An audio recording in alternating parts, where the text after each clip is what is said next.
Hello biology warriors, welcome to Learn with Ustad Ji, my new channel.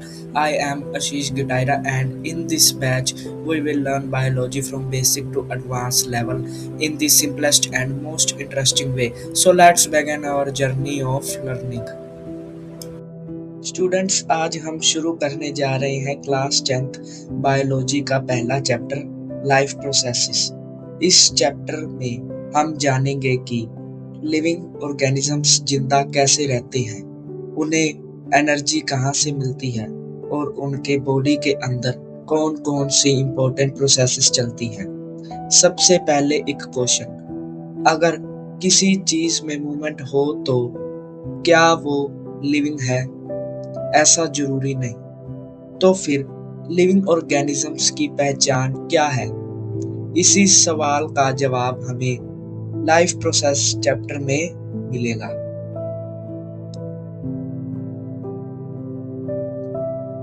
सबसे पहले समझते हैं कि लाइफ प्रोसेस होती क्या है। हमारे शरीर को जिंदा रखने के लिए लगातार एनर्जी की जरूरत होती है। ये एनर्जी हमें फूड से मिलती है। फूड को हम सभी लोग खाते हैं, उसी फूड को हम एनर्जी में बदलते हैं। ऑक्सीजन लेना और बॉडी से वेस्ट प्रोडक्ट को एक्सक्रीट करना, इन सभी प्रोसेसेस को लाइफ प्रोसेसेस कहा जाता है। दूसरे शब्दों में वो सभी प्रोसेस जो किसी ऑर्गेनिज्म को जिंदा रखने में मदद करते हैं, उन्हें लाइफ प्रोसेस कहा जाता है। इसकी 4 टाइप्स होती है स्टूडेंट्स, ये सबको आपने नोट करना है। फर्स्ट टाइप न्यूट्रिशन, जिसे हम हिंदी में पोषण कहते हैं। सेकंड टाइप इज रेस्पिरेशन, जिसे श्वासन कहते हैं। थर्ड वन इज ट्रांसपोर्टेशन, जिसे परिवहन कहते हैं। फोर्थ वन इज एक्सक्रीशन, जिसे उत्सर्जन कहते हैं। अब सवाल उठता है कि अगर इनमें से कोई एक प्रोसेस भी बंद हो जाए तो क्या होगा? अगर न्यूट्रिशन ना हो तो एनर्जी नहीं मिलेगी। अगर रेस्पिरेशन ना हो तो सेल्स एनर्जी प्रोड्यूस नहीं कर पाएंगे। अगर ट्रांसपोर्टेशन ना हो तो न्यूट्रिशंस और ऑक्सीजन बॉडी के हर पार्ट तक नहीं पहुंच पाएगा। और अगर एक्सक्रीशन ना हो तो हार्मफुल बॉडी वेस्ट हमारी बॉडी में ही जमा होने लग जाएगा। इसीलिए चारों प्रोसेस एक ऑर्गेनिज्म को जिंदा रखने के लिए बहुत इम्पोर्टेंट है।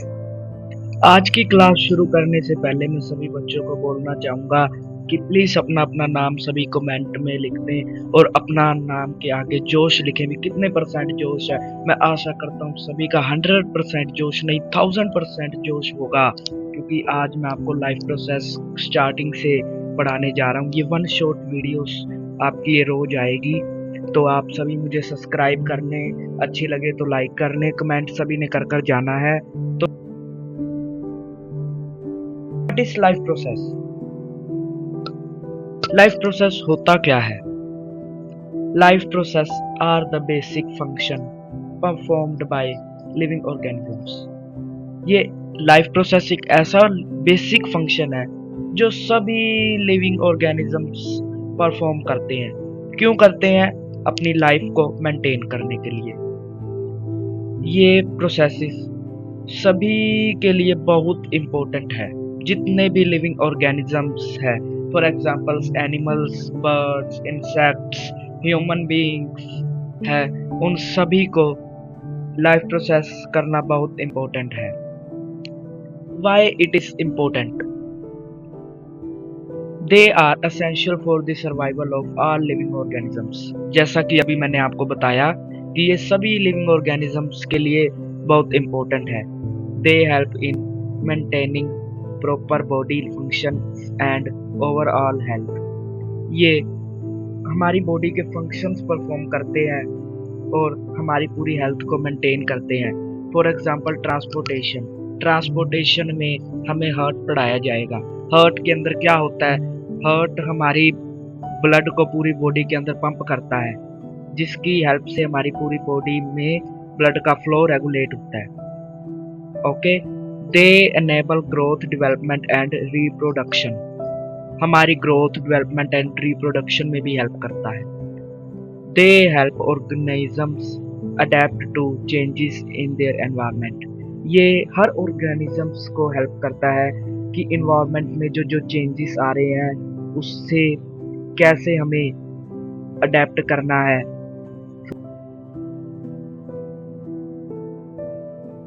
स्टूडेंट्स, इसकी आगे टाइप करने से पहले हम एक बार एनसीईआरटी की रीडिंग मार लेते हैं।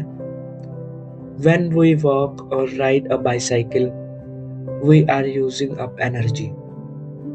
जब हम चलते हैं या साइकिल चलाते हैं तब हमारी बॉडी काम कर रही होती है और इस काम के लिए एनर्जी यूज होती है। विदाउट एनर्जी काम करना इम्पॉसिबल होता है। Even when we are not doing any apparent activity, energy is needed to maintain a state of order in our body. लेकिन सिर्फ चलने या दौड़ने में ही एनर्जी नहीं लगती। जब हम आराम कर रहे होते हैं या सो रहे होते हैं तब भी हार्ट बीट, ब्रीथिंग और बॉडी के कई फंक्शन चल रहे होते हैं।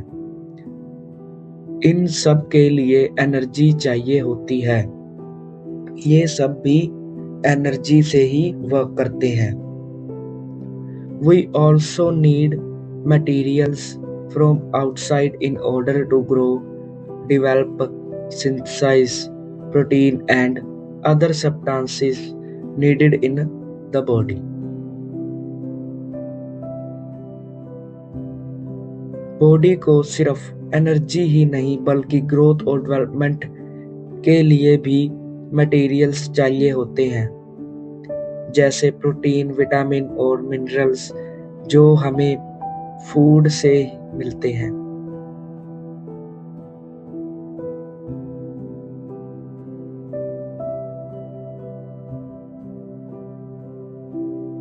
इस source of energy and materials is the food we eat.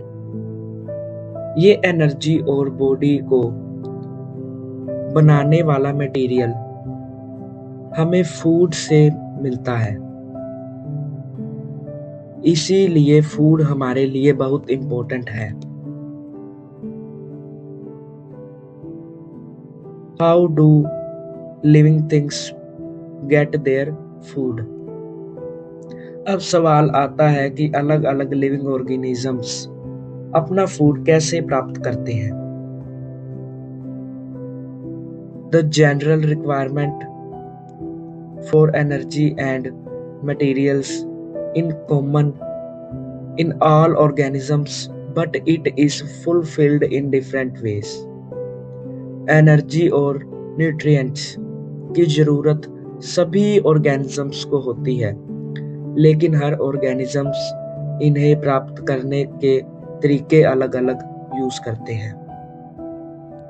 For examples, plants अपना फूड खुद बनाते हैं with the help of photosynthesis and human being depend होते हैं एंड अदर एनिमल्स भी। Some organisms use simple food material obtained from inorganic source in the form of carbon dioxide and water. कुछ organisms carbon dioxide और water जैसे simple substances को use करके अपना food बनाते हैं। These organisms, the autotrophs, include green plants and some bacteria. ऐसे organisms को ऑटोट्रोप्स कहते हैं। ग्रीन प्लांट्स और कुछ बैक्टीरिया इस कैटेगरी में आते हैं। Other organisms utilise complex substances. दूसरी तरफ कुछ ऑर्गेनिजम्स डायरेक्टली कॉम्प्लेक्स फूड खाते हैं, जैसे animals, human beings.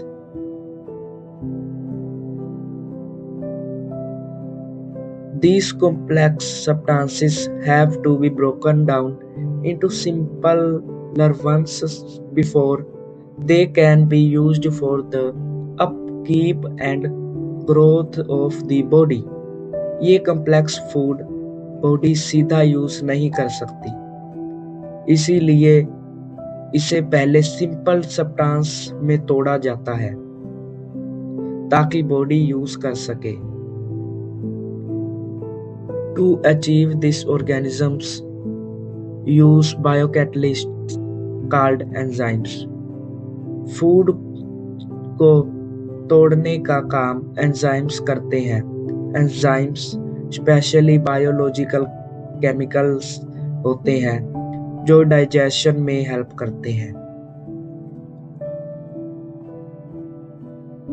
Thus, the heterotroph's survival depends directly or indirectly on autotrophs. इसीलिए हेटरोट्रोप्स अपनी सर्वाइवल के लिए सीधे या इनडायरेक्टली ऑटोट्रोप्स पर डिपेंड करते हैं। हेटरोट्रोप्स organisms include animals and fungi. Animals और fungi हेटरोट्रोप्स के एग्जाम्पल्स हैं क्योंकि ये अपना फूड खुद नहीं बना पाते। जिस स्टूडेंट को समझ ना लगे वो मुझे कमेंट कर सकता है।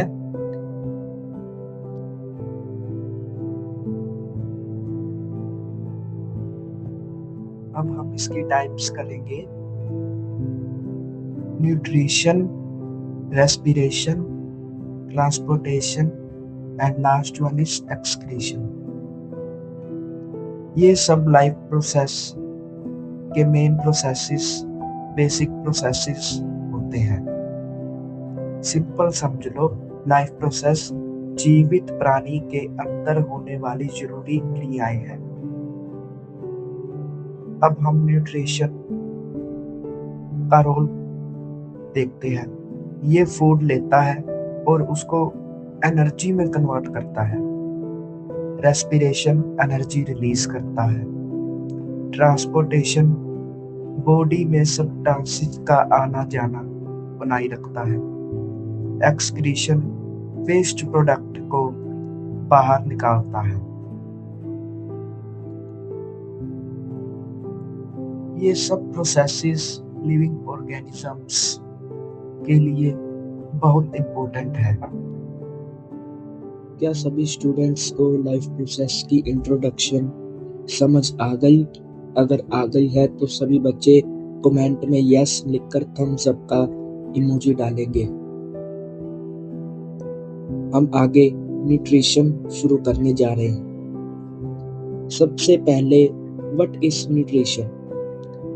न्यूट्रिशन एक फिजियोलॉजिकल प्रोसेस है जो हमें एनवायरनमेंट से फूड बनाने में, ऑब्टेन करने में हेल्प करता है।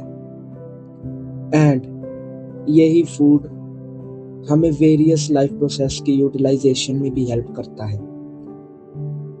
इसमें 5 स्टेप्स होते हैं स्टूडेंट्स। इसमें एक स्टेप्स मिस है जिसे हम बोलते हैं excretion.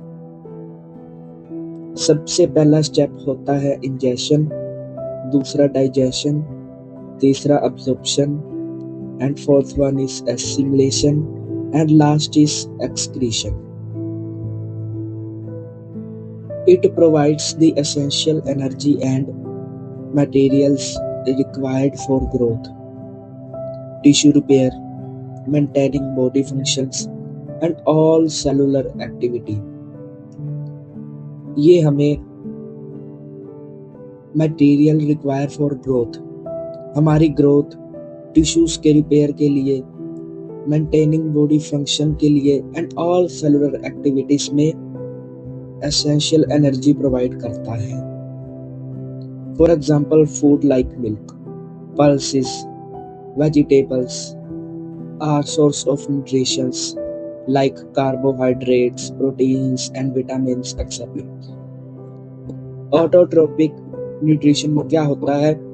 This is the mode of nutrition where organisms synthesize their food, organic food, from simple inorganic raw material like carbon dioxide and water. इसमें क्या होता है, जो ऑर्गेनिजम्स है वो अपना food with the help of raw material बनाता है, कार्बन डाइऑक्साइड, वाटर, सनलाइट, तो सनलाइट की प्रेजेंस में, और इसी प्रोसेस को फोटोसिंथेसिस भी कहा जाता है। इसकी एग्जांपल है green plants, blue green algae and some cyanobacterias. Heterotrophic nutrition क्या होता है? This is the mode of nutrition where organisms can not produce their own food. They obtain complex organic nutrients directly or indirectly by consuming other organisms. इसमें क्या होता है, जो organisms होते हैं वो अपना फूड खुद नहीं बनाते, वो दूसरे organisms पर डिपेंड होते हैं, फॉर एग्जाम्पल प्लांट्स, एनिमल्स और both. The complex food is then broken into simpler food. इसमें क्या होता है, जो complex food होता है उसे ये simpler form में कन्वर्ट करते हैं and उसी simpler form को फूड को absorb कर ये न्यूट्रिएंट्स लेते हैं। इसके 3 टाइप्स होते हैं, holozoic, saprophytic and last one is parasitic.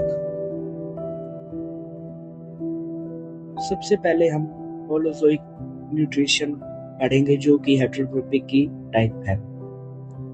इसमें ऑर्गेनिज्म पूरा फूड खाता है, फिर उसको डाइजेस्ट करता है। इसमें भी 5 प्रोसेस इंक्लूड होते हैं: ingestion, digestion, absorption, assimilation and ingestion. इसकी एग्जाम्पल्स है ह्यूमंस, डॉग, कैट, लायन।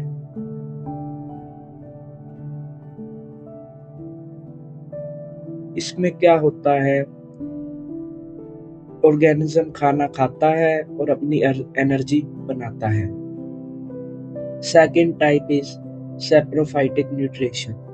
इसमें ऑर्गेनिज्म डेड और डिकेइंग मैटर से न्यूट्रिशन लेता है। इसमें फंगस बाहर एंजाइम्स रिलीज करती है, फूड को बाहर ही ब्रेक करता है, फिर अब्सॉर्ब करता है। Examples mushroom, bread mould, fungus, east. इसमें क्या होता है, मरा हुआ पदार्थ खाना ऑर्गेनिज्म द्वारा खाया जाता है।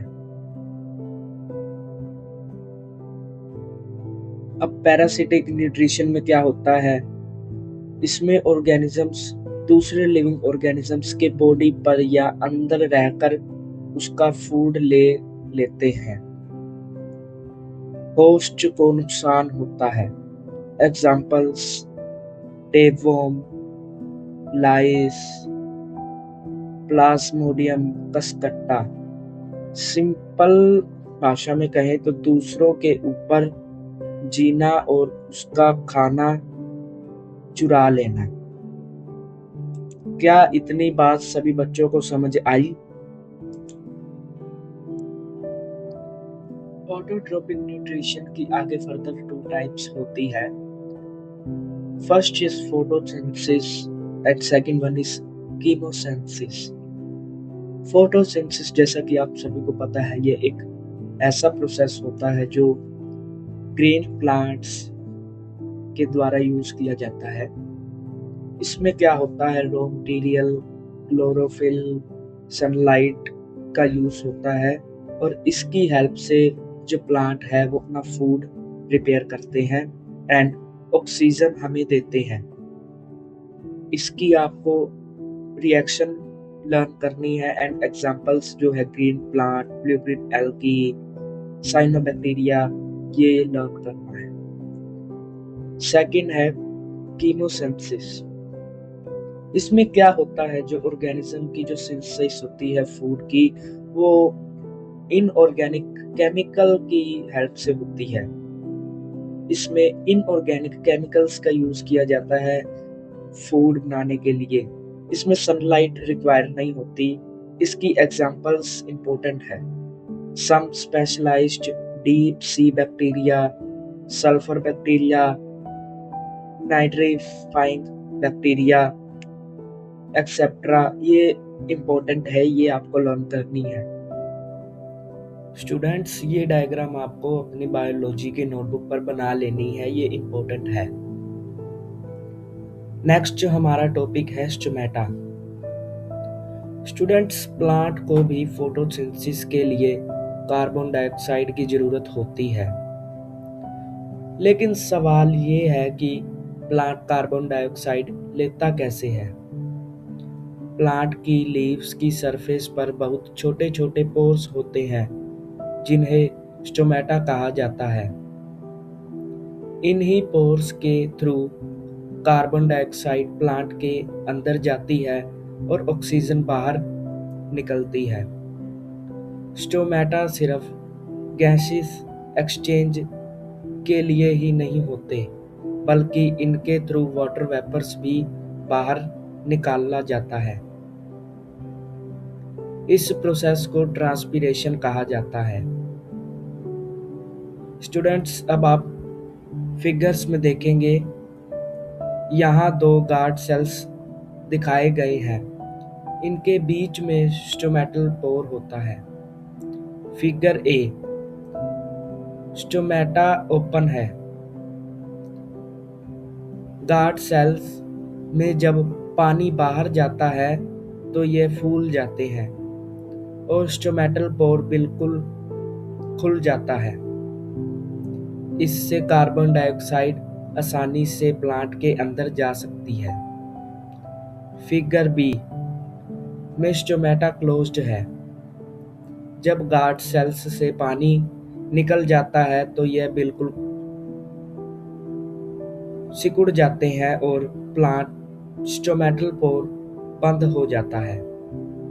स्टूडेंट, प्लांट ऐसा ही इसलिए करता है ताकि ज्यादा पानी की हानि ना हो। जब कार्बन डाइऑक्साइड की जरूरत कम होती है या पानी बचाना होता है, तब स्टोमेटल पोर बंद हो जाता है। स्टूडेंट्स, आपको याद रखने के लिए एक ट्रिक है।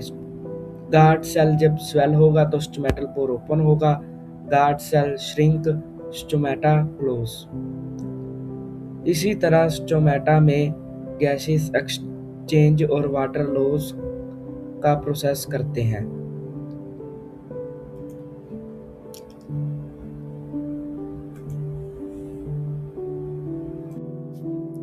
स्टूडेंट्स, अब सवाल आता है कि कार्बन डाइऑक्साइड लीफ के अंदर और ऑक्सीजन बाहर कैसे जाती है। इस प्रोसेस को डिफ्यूजन कहते हैं। डिफ्यूजन एक ऐसा प्रोसेस है जिसमें पार्टिकल्स अपने आप हाई कंसंट्रेशन से लो कंसंट्रेशन की तरफ मूव करते हैं। प्लांट के बाहर कार्बन डाइऑक्साइड ज्यादा होती है और लीफ के अंदर कम, इसीलिए कार्बन डाइऑक्साइड स्टोमेटा के थ्रू अंदर चली जाती है। इस तरह फोटोसिंथेसिस के बाद लीफ के अंदर ऑक्सीजन ज्यादा हो जाती है और बाहर कम, इसीलिए ऑक्सीजन बाहर निकल जाती है। हम इसकी डिफाइन ऐसे है, diffusion is the movement of particle from a region of their higher concentration to a region of lower concentration।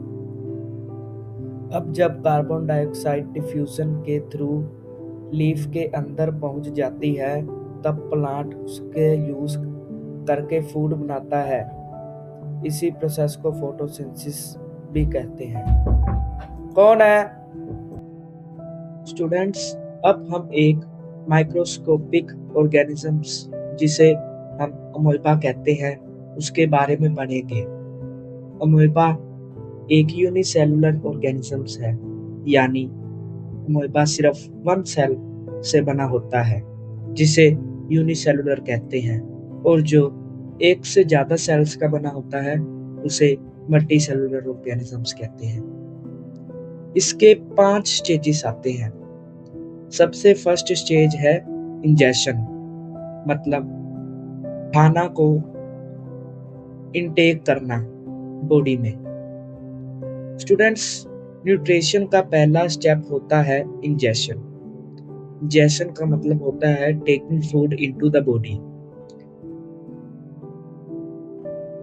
अमोइबा के पास माउथ नहीं होता। Instead it forms temporary fingers like projection called pseudopodia, जिसे फॉल्स फीट भी कहते हैं। जब अमोइबा किसी फूड पार्टिकल के पास आता है तो वो अपनी pseudopodia को एक्सटेंड करता है और फूड को चारों तरफ से सराउंड कर लेता है। ग्रेजुअली फूड अमोइबा के अंदर आ जाता है और एक सैक लाइक स्ट्रक्चर बनाता है जिसे फूड वैक्यूल कहता है। This process is known as ingestion. अब सेकंड स्टेज आती है डाइजेशन, जिसे हिंदी में पाचन भी कहते हैं। न्यूट्रिशन का सेकंड स्टेप है डाइजेशन।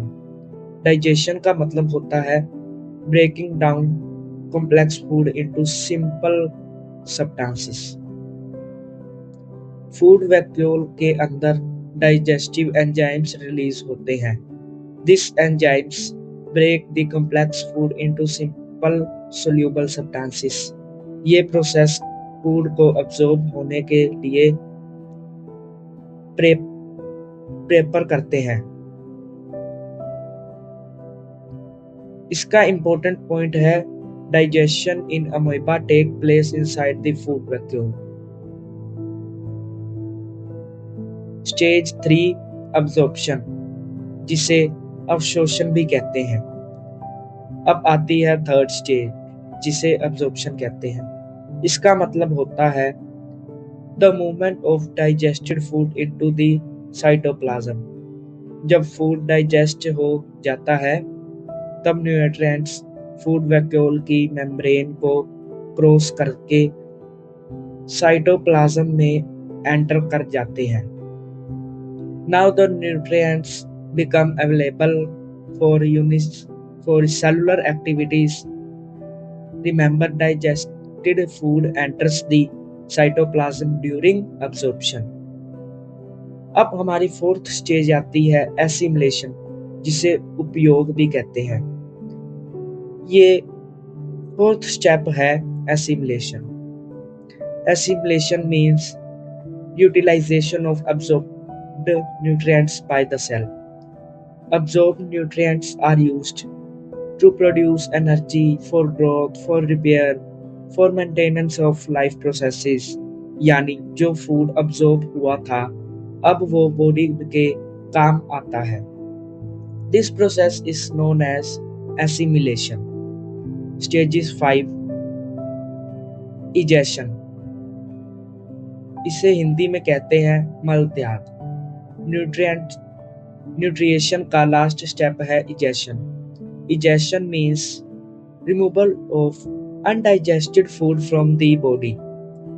जो फूड डाइजेस्ट नहीं हो पाता वो वेस्ट मटेरियल्स के रूप में फूड वैक्यूल में रह जाता है।